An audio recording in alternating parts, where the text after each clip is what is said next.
Olá, turma! Vamos para a nossa segunda videoaula. Essa aula vai ficar aí no YouTube para vocês.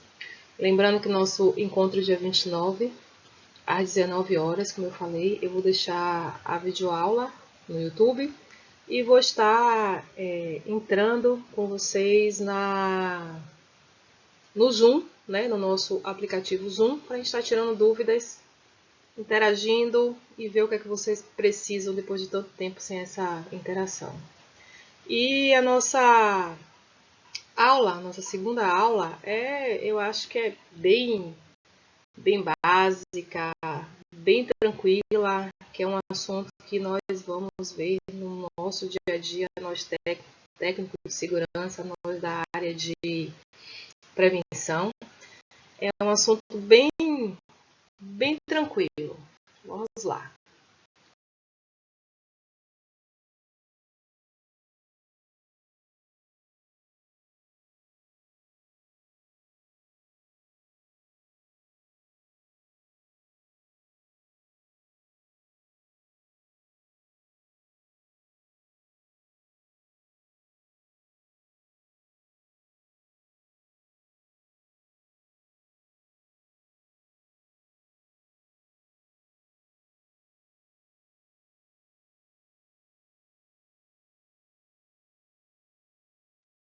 O que é segurança do trabalho para vocês?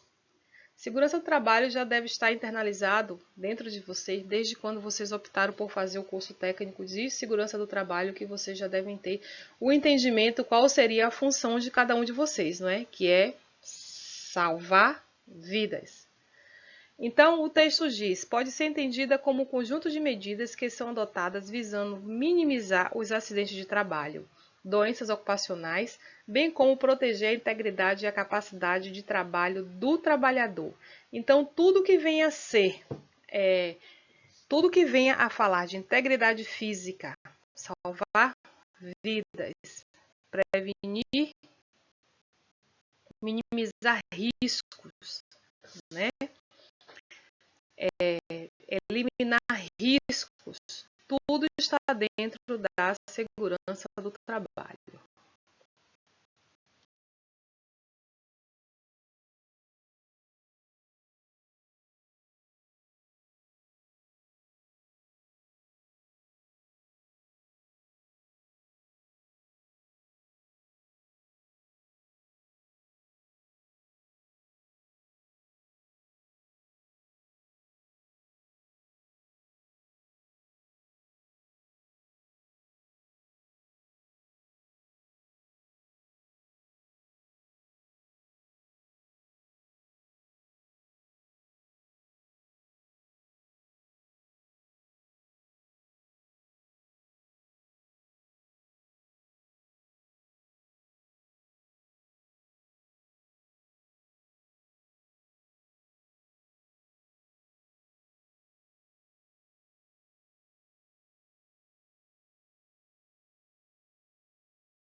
Então, no slide anterior, a pergunta foi o que é segurança do trabalho. Aqui, o que é medicina do trabalho. São um conjunto de atividades de reconhecimento, avaliação e controle dos riscos à saúde na indústria, ou seja, visa a prevenção das doenças ocupacionais, procurando resguardar o trabalhador das consequências de caráter crônico.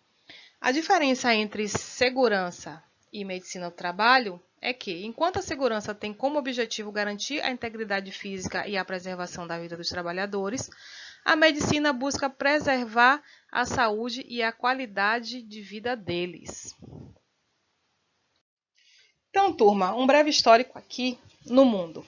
Vou contar aqui um pouquinho da história do surgimento da saúde e segurança do trabalho, partindo da atividade predatória, certo? O homem evoluiu para uma agricultura e pastoreio, alcançou a fase do artesanato e, enfim, atingiu a era industrial, com a Revolução Industrial Inglesa na segunda metade do século XXIII, que foi um marco mundial. Houve a expansão do uso das máquinas a vapor, tendo como consequência o aumento de sua atividade industrial, o que já era de se esperar. A partir de então, as condições totalmente desfavoráveis nos locais de trabalho atingiram os trabalhadores. Os trabalhadores eram totalmente desassistidos. A exposição excessiva ao calor, a falta de ventilação, a umidade encontrada em larga escala. As fábricas não ofereciam as condições mínimas de trabalho ao ser humano, como ainda em muitos países em desenvolvimento não oferece, né? Exemplo disso, nós temos, eu acho que o Brasil ainda é precário e a Índia também é um país bastante precário.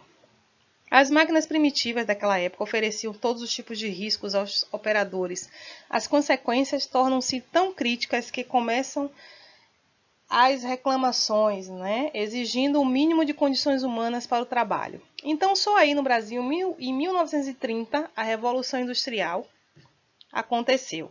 Embora tivéssemos experiências de outros países em menor escala, e bem verdade, atravessamos o mesmo percalço de condições de trabalho, o que fez com que se falasse em 1970 que o Brasil era campeão de acidente de trabalho. Imagina, se hoje nós temos essa criticidade toda no nosso ambiente trabalhista, imagina naquela época, 1970.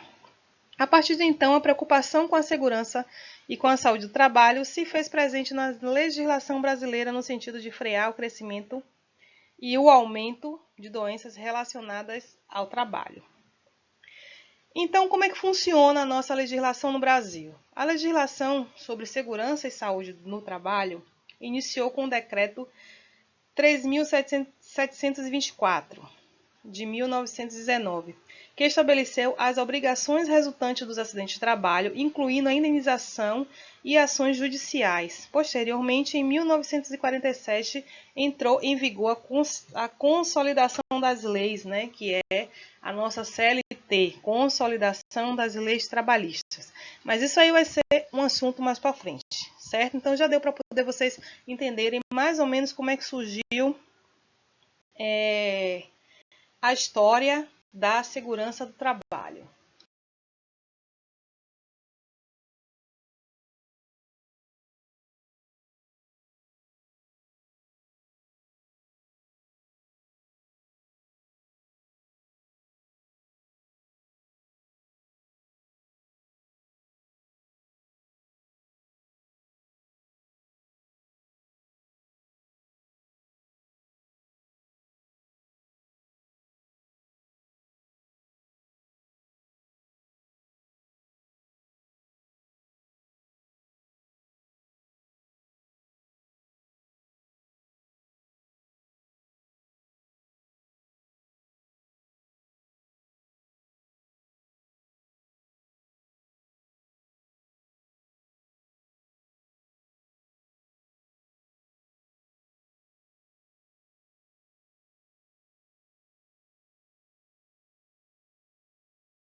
Então, como era de se esperar, surge o conceito de acidente do trabalho. É aquele que acontece no exercício do trabalho a serviço da empresa, provocando lesão corporal ou perturbação funcional, podendo causar morte, perda ou redução permanente ou temporária da capacidade para o trabalho.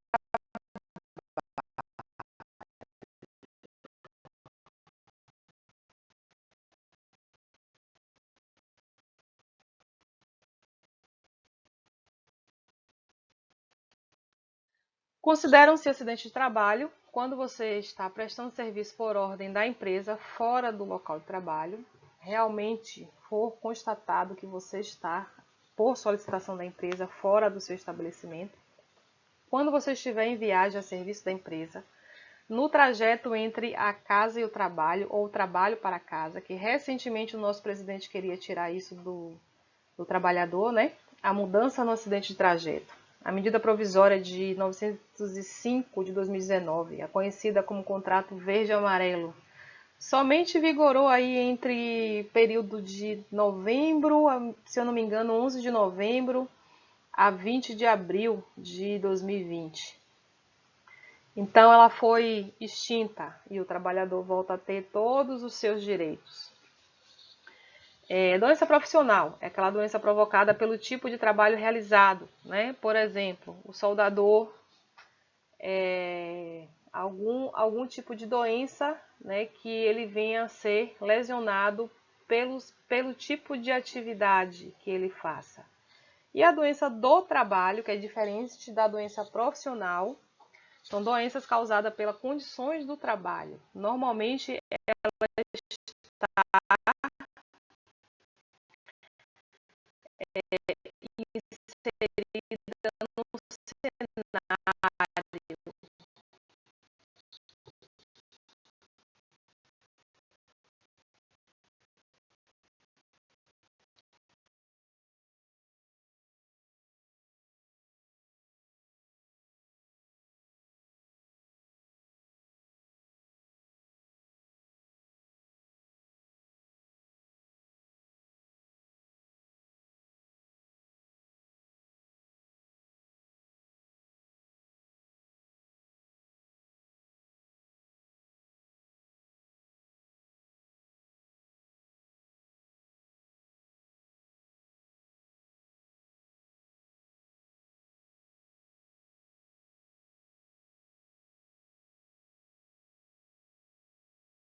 então aí a comunicação do acidente, também conhecida como a CAT, que ela pode ser emitida online. É a comunicação de acidente de trabalho, ela deve ser emitida no prazo de 24 horas. E se for um óbito, ela deve ser emitida imediatamente. Aí vocês perguntam, Carla, qualquer pessoa pode emitir ou só a empresa? Não, qualquer pessoa pode emitir essa comunicação de acidente junto ao INSS, desde quando a empresa se omita a fazer essa comunicação. Então, todo acidente, todo incidente, ele deve ser comunicado. Na verdade, deve ser desde os desvios. Todos os desvios devem ser tratados, comunicados e tratados. Os incidentes também. Então, para que isso? Para que não venha a ocorrer novamente. Não é para se achar culpados. A gente não trabalha procurando culpados. Nós trabalhamos na prevenção para que não venha a acontecer. Muitas vezes um acidente ele pode se tornar um acidente com óbito. Então, por isso que a gente tem que ter o maior cuidado em registrar, em levantar dados, em fazer planos de ação né, em delegar as responsabilidades para os seus supervisores, para quem é de direito. Então, a investigação não cabe só ao técnico de segurança, todos os envolvidos têm que estar presentes. Então, em um relatório de desvios, todos os envolvidos têm que ser comunicados, todos os envolvidos têm que tomar as providências, cada um dentro da sua área.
Tipos de acidente: com lesão, incapacidade permanente total, incapacidade permanente parcial, acidentes com morte, acidentes de trajeto, acidentes com materiais e acidentes ambientais.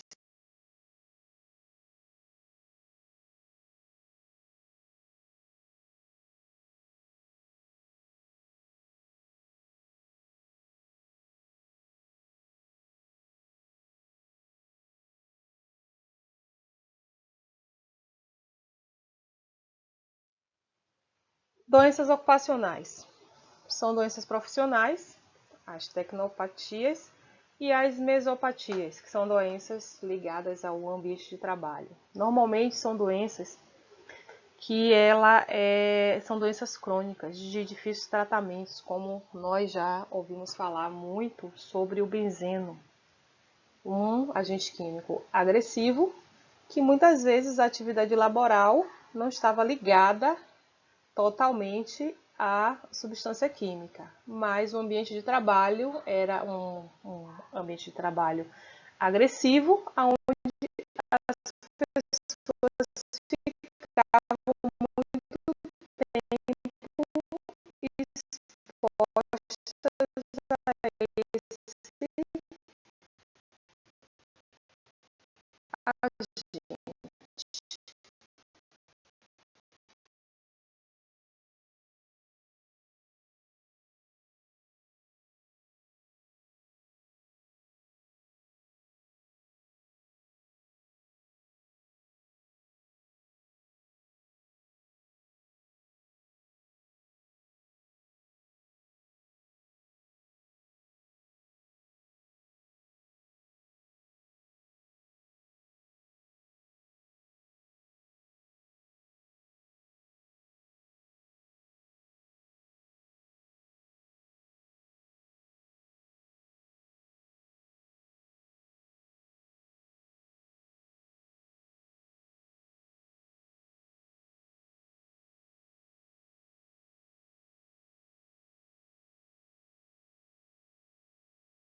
Doenças ocupacionais. Se é uma doença ocupacional, normalmente adquirida quando o trabalhador é exposto acima do seu limite permitido. Exemplo disso é quando ele está exposto a um ruído excessivo acima do limite de tolerância permitido por lei, que é de 85 decibéis.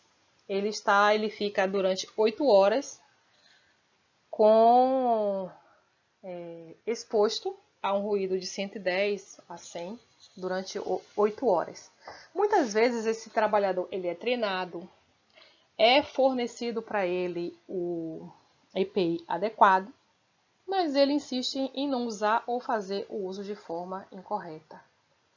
Então, por isso que é muito importante quando a gente oferecer o EPI ao colaborador, treinar, falar para ele os riscos que eles estão expostos e as consequências do não uso ou mau uso desses equipamentos. Assim também vale como a proteção coletiva.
Então, causas de acidentes são classificadas em 3 grupos. Ato inseguro, né? Tá bem óbvio aí essa primeira classificação, né? É quando o trabalhador, né, ele se expõe de maneira a que ele saiba que ele vai gerar um acidente para ele mesmo. Então, são todas aquelas praticadas pelo trabalhador devido à sua atividade no trabalho. É o comportamento do trabalhador consciente ou inconsciente que pode levá-lo a sofrer uma lesão pessoal causada por uma exposição a um determinado risco, como o não uso do EPI, improviso de ferramentas, utilização de máquinas e equipamentos sem autorização. Isso tudo é um ato inseguro. Aí vem a condição insegura, que são aquelas que comprometem de forma a segurança do trabalhador, devido a defeito de máquinas, equipamentos, processos de trabalho ou riscos ambientais não controlados. Então, a diferença que é, ato inseguro vem do colaborador e a condição insegura vem do ambiente de trabalho dele, certo? Além disso, nós temos aí o fator pessoal de insegurança, que é a causa relativa ao comportamento humano que propicia a ocorrência de acidentes, como por exemplo a doença na família, o nervosismo, a falta de treinamento, a falta de conhecimento. Isso tudo é um fator pessoal de insegurança, algumas doenças, né? Então, um fator pessoal de insegurança. O ato inseguro, para vocês terem uma ideia, ele tem cerca de 80% dos acidentes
Então, turma, a gente não poderia falar sobre medicina do trabalho, né, sem falar do SESMIT.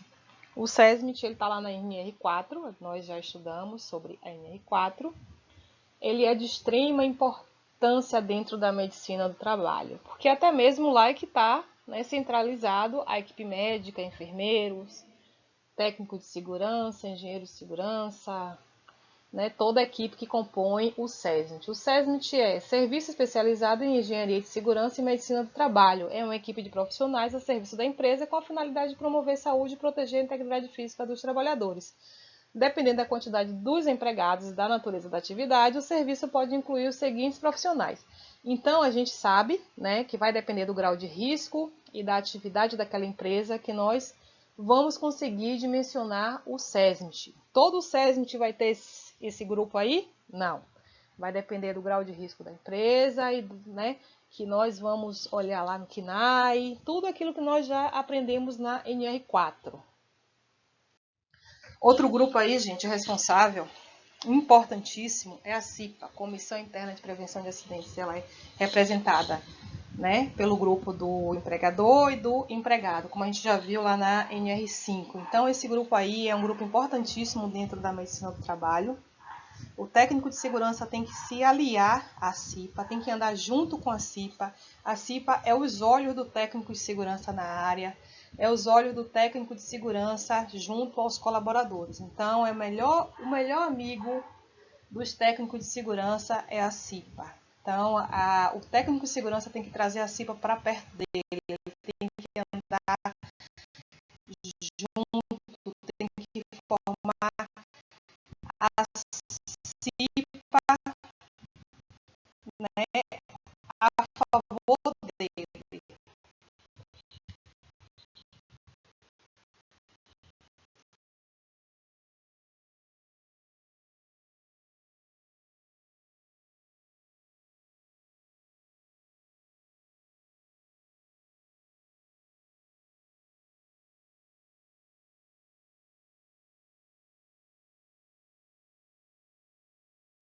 Aqui eu mostro para vocês o objetivo da CIPA, é observar e relatar as condições de risco nos ambientes de trabalho e solicitar medidas para reduzir até eliminar os riscos existentes e ou neutralizar os mesmos.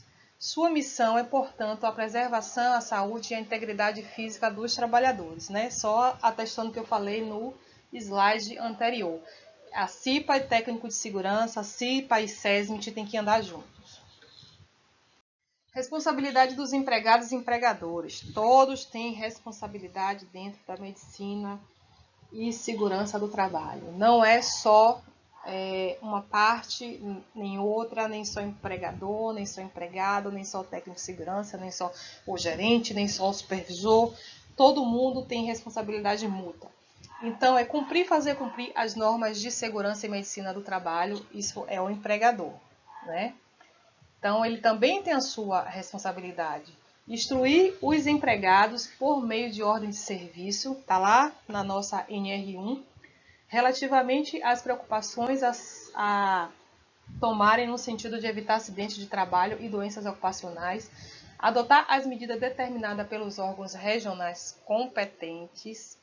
Então, a gente sabe que nós temos as NRs, que são as normas regulamentadoras, nós temos a CLT, nós temos várias leis dentro da nossa legislação, né, que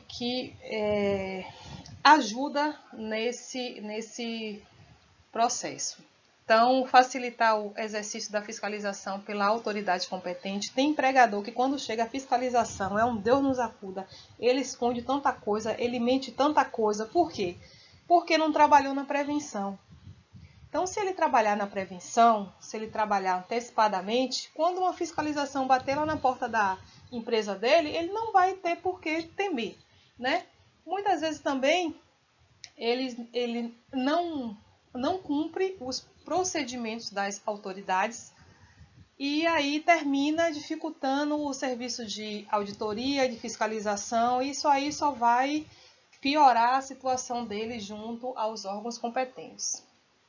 Então, responsabilidade do empregado. observar as normas de segurança e medicina do trabalho, inclusive quanto às precauções a tomar no sentido de evitar acidentes de trabalho ou doenças ocupacionais. O empregado pode se recusar a fazer uma atividade quando ele é colocado em risco grave e iminente? Sim.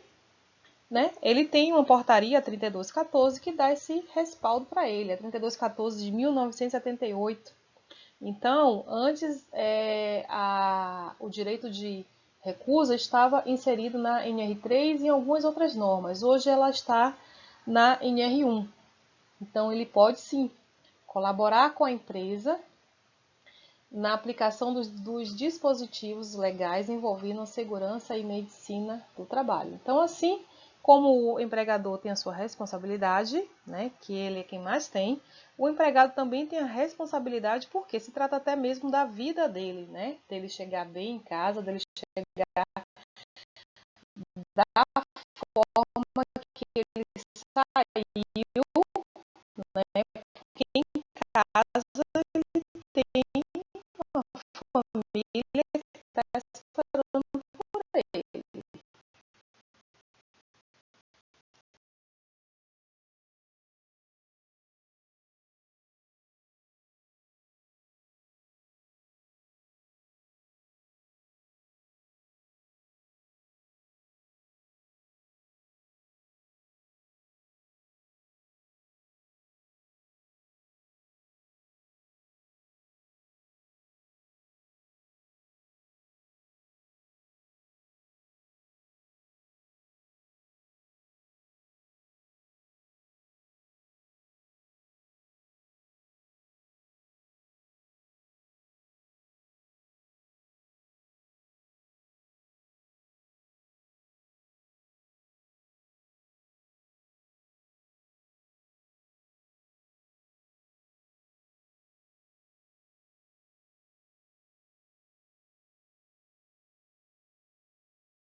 Então, falando um pouquinho de responsabilidade dentro da NR6, onde fala de equipamento de proteção individual, assim como o nosso empregador tem por obrigação de nos fornecer os EPIs, né, em condições de uso, o empregador também ele é responsável pelo equipamento, ele tem por obrigação de usar e zelar pelos equipamentos de proteção.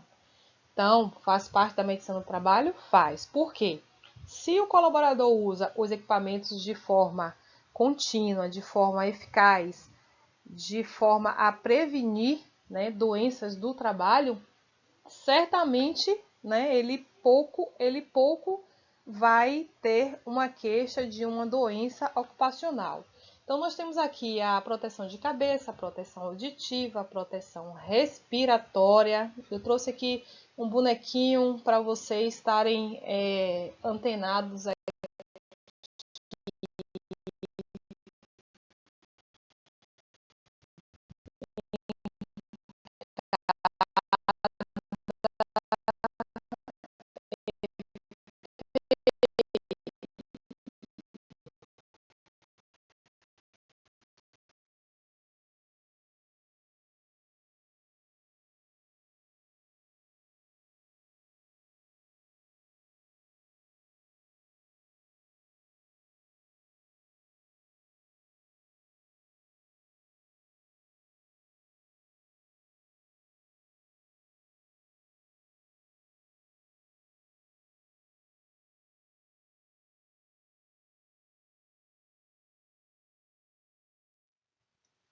Proteção ocular e facial, proteção de mãos e braços, proteção de pernas, proteção contra quedas.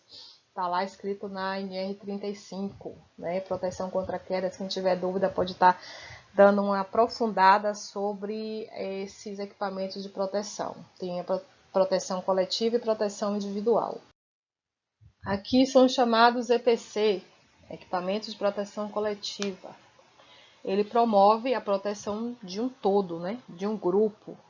Então, além dos EPIs, nós temos também os EPCs. Então, nós não poderíamos falar de medicina ocupacional, medicina e segurança do trabalho, sem falar do PCMSO, né? Lá da NR7, Programa de Controle Médico e Saúde Ocupacional. É um programa específico aos procedimentos e condutas adotadas pela empresa em função dos riscos a quais os empregadores estão expostos no ambiente de trabalho. Então, é um documento elaborado totalmente voltado à medicina ocupacional, né? Elaborado pelo médico do trabalho, assinado por um médico e onde é que o médico colhe dados para a elaboração desse PCMSO. Isso tudo começa lá no PPRA, Programa de Prevenções a Riscos Ambientais. Como a gente já sabe, os levantamentos de dados, de riscos, tudo é feito lá no PCMSO, que é entregue ao médico. Baseado nesse documento, o médico vai formular, vai fazer, né, o PCMSO. Dentro dele vão estar lá os exames médicos que os colaboradores vão fazer, né, voltado à sua atividade e ao ambiente laboral. O objetivo do PCMSO é prevenir, detectar precocemente, monitorar e controlar possíveis danos à saúde do empregado. O PCMSO é importante, sobretudo, para cumprir a legislação em vigor, a nossa NR7. Além disso, você pode estar prevenindo possíveis consequências jurídicas decorrentes do aparecimento de doenças ocupacionais, como processos civis e criminais e previdenciários. Olha como ele é importante. Então, de quem é a responsabilidade pela implementação desse programa? Do empregador. Ele é que deve zelar pela sua eficácia, custear as despesas, além de indicar o médico do trabalho para coordenar a execução do mesmo. Algumas empresas têm um médico do trabalho próprio, algumas empresas optam pela terceirização, que são médicos, né, do trabalho, de algumas empresas, de algumas clínicas que fazem esses tipos de serviço, né? Nós temos clínicas que fazem só procedimento ocupacional, exames ocupacionais e fazem esse acompanhamento do programa. E no caso dos trabalhadores temporários, não são aqueles casos de trabalhadores de empreiteiras, de trabalhadores de subcontratadas, de quem é a responsabilidade? Da empresa que os contratam. Vou falar um pouquinho para vocês da estrutura do PCMSO. Nós sabemos sim que tem a identificação da empresa, CNPJ, o ramo da atividade, o grau de risco, né, que já vem desde lá do PPRA, número de funcionários, turno de trabalho e algumas coisinhas mais específicas de cada empresa. Definição dos riscos, que já vem também avaliado lá do PPRA, programação técnica, os exames clínicos a serem feito pelos colaboradores, avaliações especiais, algumas ações preventivas em doenças não ocupacionais, tabulação de dados, relatório anual e avaliação epidemiológica. Então aqui eu trouxe para vocês dados importantes do PCMSO, né, onde o médico tem que manter por 20 anos, similar ao PPRA, que tem que manter nos arquivos durante 20 anos. Informações sigilosas faz parte do Código de Ética Médica. E a CIPA, como eu falei para vocês, a CIPA tem que estar integrada com a medicina do trabalho. Por quê? Porque a CIPA vai acompanhar os planos de ações do PPRA, do PCMSO. A CIPA vai trazer planos de trabalho para o próximo ano, né, baseada naquelas ações. Então, a CIPA faz parte desse grupo de medicina do trabalho.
Exames médicos. Nós sabemos que todo colaborador, quando ele entra na empresa, ele tem que fazer o seu exame admissional. Termina por aí? Não. Vai depender do grau de risco da empresa, do risco que ele está exposto, do ambiente de trabalho, é que vai determinar o tempo de cada volta à avaliação médica. Tem empresas que determinam 1 ano, que é o prazo máximo, né? E tem empresas que é de 6 em 6 meses, vai depender do grau de risco e da exposição do trabalhador àquele ambiente laboral. Então, os tipos são admissional, periódico, retorno ao trabalho, mudança de função e o demissional. Conteúdo de cada ASO, né? Pode-se dizer ASO. Conteúdo, avaliação clínica e exames complementares. Aqui nós temos a programação técnica de exames complementares. Quem indica isso aí também vai ser indicado de acordo com o risco existente. Olha, turma, trouxe uma atividade aqui para vocês, mamão com açúcar, para quem gosta de NRs. Trouxe para vocês que ficam me cobrando NRs. Agora sim, faz parte do assunto, né? Então, quais são as normas regulamentadoras que são de fundamental importância dentro da medicina do trabalho? Claro que não são todas, né? Aqui é para poder vocês pensarem um pouquinho e fazer um breve comentáriozinho sobre cada uma delas e mandar para mim por e-mail até o dia 6, né? Quarta-feira. Vocês vão ter 8 dias para poder fazer essa atividade e tá mandando para mim, certo? É só para praticar, para vocês puxar um pouquinho da memória de vocês dentro daquilo que vocês estudaram lá no comecinho das nossas aulas. Então, muito obrigada pela atenção. O vídeo vai estar disponibilizado nas redes, né? Na rede, no YouTube. Então, a nossa aula dia 29/4/2020, às 19 horas. Espero que vocês tenham dado uma estudada nesse assunto. E dia 29 tirar algumas dúvidas.